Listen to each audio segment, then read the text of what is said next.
Hello everyone. Civil service exam की तैयारी के लिए सबसे महत्वपूर्ण जो पहलू है वो है समय। समय का उपयोग आप किस तरीके से करेंगे ये निर्धारित करेगा कि आपकी सफलता कितना समय लेगी।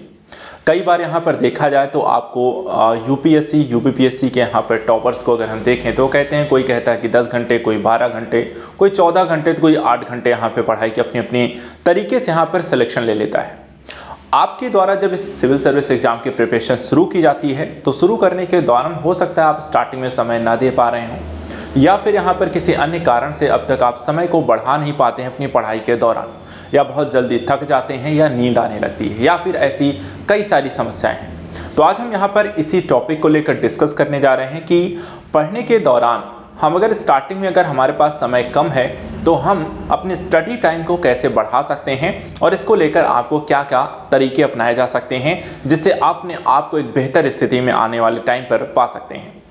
जो बच्चे यहाँ पर 2024 के बाद 2025, 2026 के एग्जाम को टारगेट कर रहे हैं उनके पास अभी पर्याप्त समय है। जो बच्चे इस साल यहाँ पर एग्जाम की प्रिपरेशन कर रहे हैं और आने वाले यहाँ पे प्रीलिम्स के लिए यहाँ पर एग्जाम है या फिर मेंस के एग्जाम है, वो भी बच्चे अपने एग्जाम को लेकर के यहाँ पर अगर तैयारी कर रहे हैं और समय को बढ़ाना चाहते हैं कि अभी जो पढ़ाई के लिए वो समय दे रहे हैं वो कम है, तो भी इस वीडियो का यहाँ पर लाभ उठा सकते हैं। आज हम यहाँ पर ऐसे ही 10 चीज़ों के बारे में डिस्कस करेंगे कि कैसे आप अपनी पढ़ाई के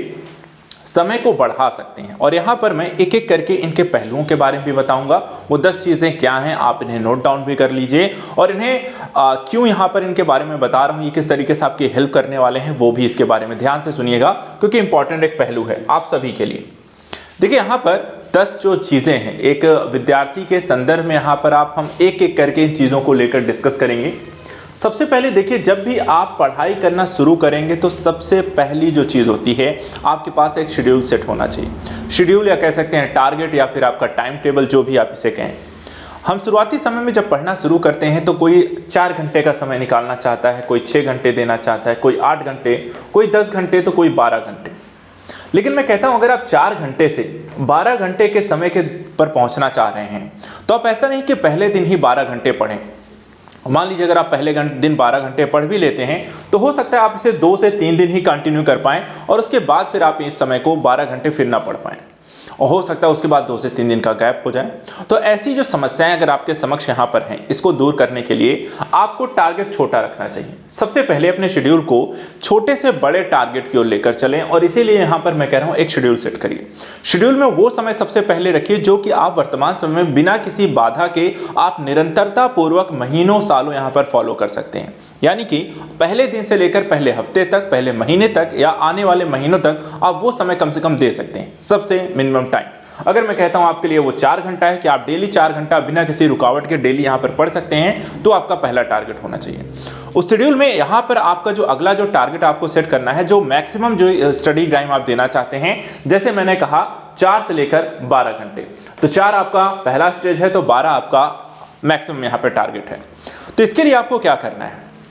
इस 4 से 12 घंटे पहुंचने के लिए पहले दिन नहीं, पहले हफ्ता नहीं, पहले महीना नहीं, बल्कि यहां पर आपको स्टेप बाय स्टेप फॉलो करना है। जैसे जैसे आपका पढ़ने मन लगने लगेगा वैसे वैसे आप अपने समय को यहां पर बढ़ाना शुरू करेंगे, ठीक है। और उसके लिए सिर्फ यहां पर बाकी चीजों पर भी ध्यान देना है, ठीक है। तो यहां पर पहली चीज आप इसे सेट करें कि आपको शेड्यूल सेट करते समय अपना वर्तमान समय, इसका सबसे मिनिमम जो टाइम आप दे सकते हैं और मैक्सिमम जो टारगेट आप पहुंचना चाहते हैं वो से सेट कर लीजिए। और जैसे जैसे आप बाकी चीज़ों पर बेहतर पकड़ होती जाए, आपके स्थिरता यहाँ पर आपको पढ़ने की बनती जाए, आप ज़्यादा समय देने के लिए यहाँ पर आपके पास समय हो जाए, या फिर कहते हैं पढ़ने मन लगने लगे, तो आप उसे धीरे धीरे बढ़ाने लग जाएं। और बढ़ाइए भी तो ऐसे नहीं 4 फिर 8 फिर 12, बल्कि 4 के बाद हो सकता है इसे 5 किया जाए, 6 किया जाए, 7 किया जाए, या 2-2 घंटे करके भी बढ़ा सकते हैं। 4 से 6, 6 से 8, 8 से 10, 10 से 12, जैसा भी आपको सुटेबल लगे, लेकिन वही करिए जिसमें यहां पर आपको समय जो है आप इसे फॉलो अप कर सकें। दूसरी चीज, अब इस चीज को बढ़ाने के लिए, अब इस समय को बढ़ाने के पहले तो हमने शेड्यूल सेट कर लिया। दूसरा जो काम करना है,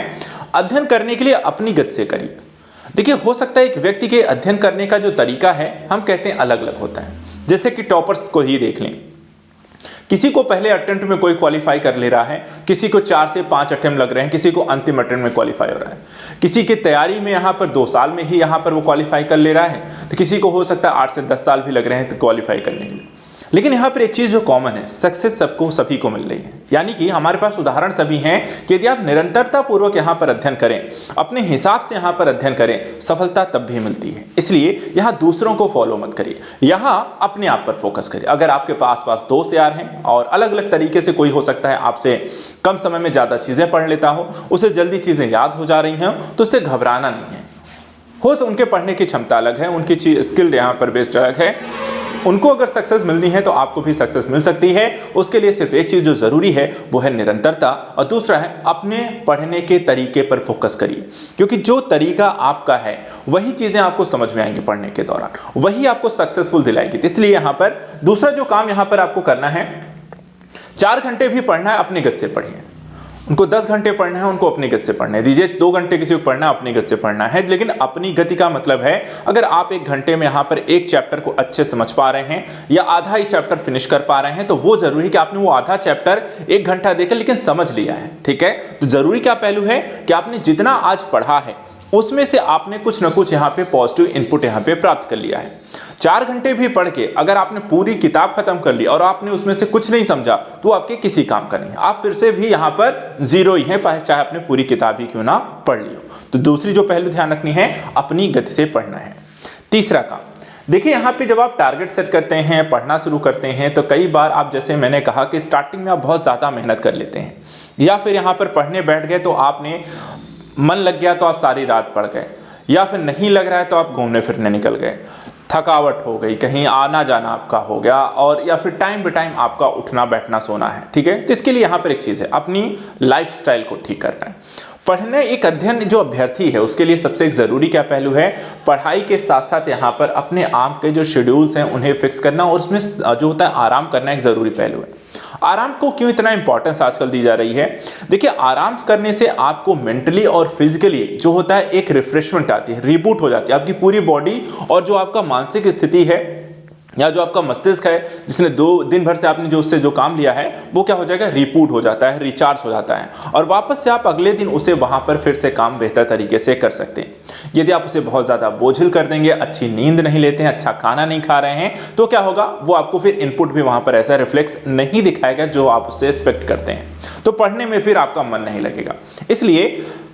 पढ़ाई के लिए जब आप ये शेड्यूल सेट करें तो यहाँ पर एक जरूरी जो सबसे पहलू होगा, वहां पर पढ़ने का जो टाइम टेबल आप सेट करेंगे इस शेड्यूल के अतिरिक्त पढ़ने के अलावा, उसमें आराम एक जरूरी पहलू होगा, और उसके लिए एक निश्चित समय जरूर रखिए। उस समय पे आपको पढ़ाई भी चालू नहीं रखनी है, जब सोने का समय आ जाए तो सो जाइए, किताब बंद करिए और प्रॉपर यहाँ पर नींद लीजिए, और उस नींद के लिए यहाँ पर आप पढ़ाई को कॉम्प्रोमाइज या फिर किसी अन्य काम को कॉम्प्रोमाइज, यहाँ पर अर्थात एक काम के बदले दूसरे काम को कॉम्प्रोमाइज नहीं करना है। नींद के बदले स्टडी के बदले नींद को, दोनों के लिए अलग अलग समय निकालिए, और जिस समय जो काम हो, यानी कि पढ़ने के समय सो नहीं जाना है और सोने के समय पढ़ाई नहीं करनी है। ठीक है, तीसरा काम, देखिए कई बार होता है कि हमारी पढ़ने के दौरान एकाग्रता भंग होती है, ये कई सारे बच्चों के कंप्लेंट रहती है। एकाग्रता क्यों भंग होती है? देखिए, आसपास ऐसी बहुत सारी गतिविधियां चल रही होती हैं, एक उसका कारण होता है। दूसरी चीज, टेक्नोलॉजी का आज का जो प्रयोग है, एक तो हम पढ़ने के लिए करते हैं, लेकिन दूसरी तरफ उसी टेक्नोलॉजी में मैसेज आ रहा है, किसी दोस्त का आ गया, किसी घर वालों का आ गया, किसी कह सकते हैं घूमने फिरने वाले अलग जो दोस्त होते हैं उनका आ गया, या फिर किसी प्रकार के आपको किसी चीज़ का वेट है और आप सोच रहे हो कि हाँ नोटिफिकेशन आप कॉल आने वाली है। अगर ऐसी चीज़ें हैं, फ़ोन हो गया, लैपटॉप हो गया, ऐसी कोई भी चीज़ आप यूज़ कर रहे हैं जो आपकी पढ़ाई के दौरान एकाग्रता भंग करता है या मन उसी में लगा रहता है, या पढ़ने बैठे हैं और अचानक कहीं फ़ोन बज गया तो आपका मन वहाँ पे चला गया, आपने फ़ोन उठाया, उसे चेक किया किसका है, हो सकता है थोड़ी देर बाद भी कर ली, उसके बाद फिर आप वापस वहाँ पर आपके बैठे हैं पढ़ने के लिए, लेकिन मन वहीं लगा, वही सारी बातें चल रही हैं, मैसेज हुआ या कॉल पे हुई, तो उससे क्या हुआ, वापस से पढ़ाई में आने के लिए आपको समय लग जाता है, और एक बार कहीं दिमाग भटकता है तो आपको समय लगता है वापस से उस स्टडी को गेन अप करने में। तो यहाँ पे जो समस्या है, एक चीज़ हमें यहाँ पे ध्यान रखनी है, जब आप पढ़ाई करने बैठें तो यहाँ पर ध्यान रखें, सेल फोन, लैपटॉप या ऐसी कोई भी चीज़ जो आपकी पढ़ाई के दौरान एकाग्रता को भंग करता है, उससे अपने पास से दूर रखिए। फोन इत्यादि उसे साइलेंट कर दीजिए, और बाकी जो चीज़ें हैं, आप जो भी काम इत्यादि अगर कुछ है तो उसको पहले निपटा कर बैठिए। जो भी करना है यहाँ पर उस पढ़ाई के दौरान चीज़ों से, इस तरह की किसी भी समस्या से जो आपकी एकाग्रता को भंग करती है, उससे दूर रहना है। ये बहुत कम बच्चे करते हैं, हमेशा फोन अपने पास रखते हैं और पढ़ते पढ़ते उठा लिया कि कोई वीडियो देख लेते हैं। देखिए जब पढ़ाई करने बैठे हैं तो बुक्स से पहले सबसे पहले पढ़िए, बुक्स अच्छे तरीके से पढ़िए, ठीक है, क्योंकि बुक्स में सारी नॉलेज है, वही सब पढ़ा रहे हैं, वही सारी जानकारी आपको दे रहे हैं, बस अलग अलग तरीके से दे रहे हैं। तो आप सबसे पहले बुक्स को अच्छे से पढ़ लीजिए, तभी आपको जो वीडियो इत्यादि जाती हैं उनको आप देखिए उसकी जरूरत नहीं लो, उसके लिए अलग टाइम निकालिए कि जब आपको वीडियो अगर देखना है या कोई मान लीजिए मूवी देखनी है या कुछ भी करना है उसके लिए भी, तो आपने टाइम टेबल में सेट कर लीजिए कि मुझे यहाँ पे, और उसके लिए 6 बजे है, 7 बजे है, या रात को 11 बजे या सुबह 5 बजे है, मुझे इसी टाइम इस मोबाइल को यूज करना है, उसमें उस वीडियो को देखना है, करंट देखना है, न्यूज चेक करनी है या कोई मनोरंजन की चीजें देखनी है, तो आप सिर्फ उसी समय वहां पर फोन को यूज करें। उससे क्या होगा, आपका समय जो होता है, आपको पता है कि मुझे इतना टाइम हो गया, फोन का टाइम हो गया, फोन उठाइए, लैपटॉप उठाइए, जो भी करना है, इंस्टाग्राम चेक करिए, कुछ भी करना, लेकिन एक फिक्स टाइम पर। इससे आपकी एकाग्रता जो है वो भंग नहीं होती है। इसके बाद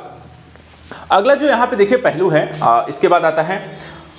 पढ़ने का जो जगह होती है वो बहुत इंपॉर्टेंट होती है। कहते हैं अगर पॉजिटिव, कहते हैं एक एनवायरनमेंट पढ़ने की जगह पे नहीं है तो उससे आपको बेनिफिट्स नहीं मिलते हैं। लेकिन इतना भी आरामदायक जगह मत ढूंढ लीजिएगा कि आप वहां बैठें और सो जाएं,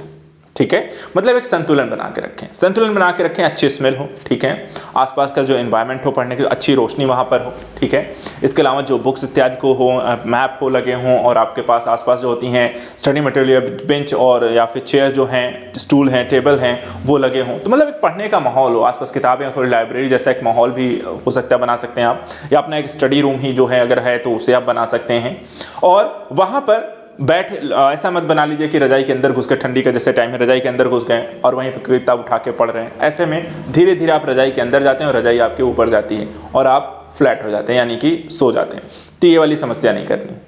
आराम रखना है, अच्छी जगह रखनी है, स्मेल वहाँ पे थोड़ा साफ सफाई इत्यादि रखनी है पढ़ने वाली जगह को, और एक पॉजिटिव जो होता है आसपास जो होते हैं नोट्स इत्यादि बना के रखो, जैसे चीज़ें हैं, मैप बना के रखो, नोटिस बोर्ड इत्यादि हैं, तो ये सारी चीज़ें जिसे देख के जाके पढ़ने का मन करता हो, ठीक है, तो वहाँ पर हमेशा जो पढ़ने की जगह है उसको आप ऐसे बना कर रखें। इसके बाद क्या करना है, अगला काम होता है पढ़ाई पे फिर से हम आ जाते हैं। एक चीज़ और यहाँ पे देखिए, ये सारी जो गतिविधियाँ आप कर रहे हैं, पढ़ने पर जो चीज़ें आप ध्यान दे रहे हैं, आप एक चीज़ मत भूलिएगा, अपनी डाइट को, यानी कि खाना, लेकिन कैसे खाना है। देखिए होता क्या है कि हम दिन भर कुछ ना कुछ खा सकते हैं या फिर एक टाइम पे यहाँ पर कुछ ना कुछ खा लिया, ठीक है, लेकिन एक चीज़ ध्यान रखिए, आपके दिमाग को अगर आप 12 घंटे तक ले जाएंगे पढ़ने के लिए, तो धीरे धीरे क्या करना होगा, आपके बाकी काम कम होते जाएंगे और पढ़ने का समय धीरे धीरे आगे बढ़ता जाएगा। तो पढ़ाई के दौरान सुबह पहले 4 घंटे होंगे तो आपको खाने पीने के लिए बहुत समय मिलेगा, घूमने फिरने का बहुत समय मिलेगा, लेकिन जैसे जैसे ये आप बाकी चीज़ें हटाते जाएंगे अपनी लाइफ से और पढ़ाई का समय जो होता है बढ़ाते जाएंगे, आपका पढ़ने में जैसे जैसे मन लगता जाएगा, आपके जैसे टारगेट अचीव होने लगेंगे आगे आने वाले टाइम में, वैसे वैसे क्या होगा, आपको थोड़ा ज़्यादा चीज़ें जो होती है, पौष्टिक चीज़ें जो होती हैं वो खाना पड़ेगा। आपको ऐसी चीज़ें जो आपको विटामिन दे रही हो, आपको प्रोटीन्स दे रही हो, आपको मिनरल्स प्रोवाइड हो रहे हो, जो आपकी बॉडी को पढ़ने के दौरान भी रिचार्ज करें, क्योंकि माइंड क्या होता है ना, उसको अगर आप रिचार्ज नहीं कर रहे हैं बीच बीच में तो वो क्या करेगा, काम करना बंद कर देगा। और रिचार्ज करने के लिए मतलब एनर्जी चाहिए, और एनर्जी कहाँ से मिलती है, उसे खाने से मिलती है, और खाना भी अच्छे खाने से, और इतना भी एक साथ मत खाइए कि नींद आ जाए, ठीक है। तो अर्थात जो डाइट रखनी है वो हेल्दी रखनी है, थोड़ा थोड़ा खाना है, और जो खाने की चीज़ें हैं वो भी अपने आसपास रखो, यानी कि अपने टेबल पे रख सकते हो, अपने जो टेबल है तो उसमें आपको ड्रॉर होंगे, वहाँ पे आप रख लो कुछ ऐसी खाने पीने की चीज़ें हैं, ड्राई फ्रूट्स इत्यादि हैं, फ्रूट्स इत्यादि हैं, क्योंकि आपको बीच में लगे कि हाँ भूख लग रही है, उठा के आपने खाना शुरू कर दिया पढ़ते पढ़ते, तो वहाँ पे आपका पढ़ाई का टाइम भी खराब नहीं होगा कि हाँ उठ के गए, खाया पिया, फिर वापस आए,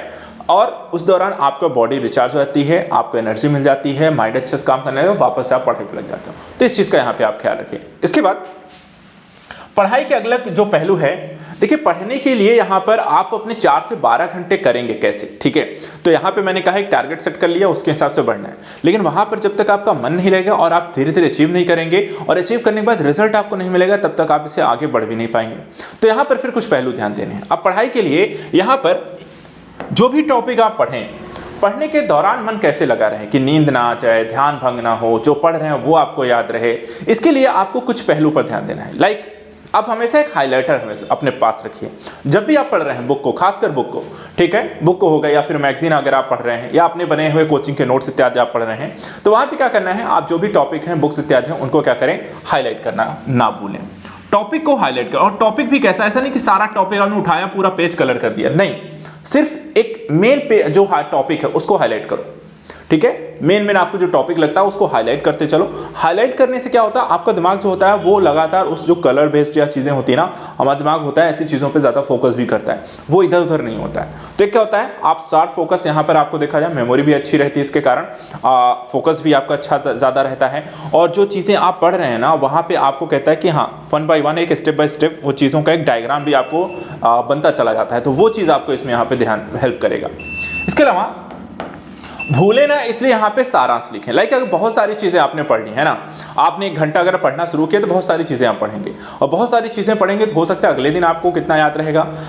एक हफ्ते में बहुत सारी चीजें पढ़ लेंगे, एक महीने में और भी ज्यादा चीजें पढ़ लेंगे। तो ऐसे में हम चीजें भूले ना, इसके लिए क्या करें, ना भूलें इसके लिए आप क्या करें, लाइक आपने पूरा एक टॉपिक पढ़ लिया, यानी हड़प्पा पढ़ लिया, या फिर आपने मौलिक अधिकार पढ़ लिया, या फिर आपने कुछ ऐसे ही टॉपिक आपने पढ़ा, उसके लिए क्या करिए, आप छोटे छोटे सारांश बनाते चलिए। रिवाइज करने के लिए बहुत अच्छे रहते हैं। और अपनी भाषा में सबसे जरूरी पहलू क्या है, अपनी भाषा में एक बड़े से, जैसे कि एक पेज का हो गया, मान लो आपने एक पेज पूरा किताब को पढ़ा, उस एक पेज में हो सकता है आपको 1500, 1600, 2000, 3000 शब्द लिखे हों, ठीक है। अब उसके लिए आपको क्या करना है कि आपको उसका 100 का, 200 का आपने वहां पे मैं एक सारांश लिख लिया कि क्या क्या मेन है, या 10-20 लाइन आपने वहां पे लिख ली। तो उससे क्या होगा, मेन में पॉइंट्स इनपुट आपको मिल गया, और आपको नेक्स्ट टाइम वहां पे उस पेज के उन्हीं पहलुओं को यहाँ पे ध्यान रखना है।